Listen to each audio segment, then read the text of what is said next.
Where there's gonna be a huge snowstorm. So what are we doing? We're making a snow fort.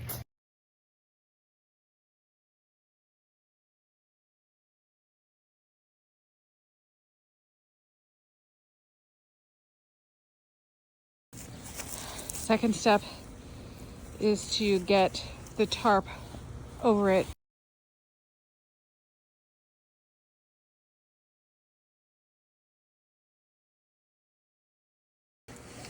Here's what it looks like on the outside.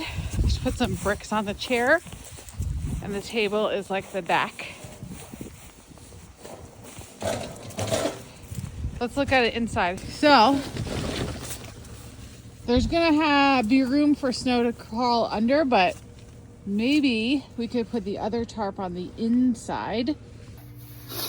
It's friggin' freezing. I'm inside the fort right now. So you come in through here, and now there's tarp all the way around, mostly the edges, so that we have some coverage from the snow. So let's see how it goes. You really don't want to make any changes? No. Wow, I thought you would. No, this is sweet. My finger's burning. I should go Yeah, inside. let's go.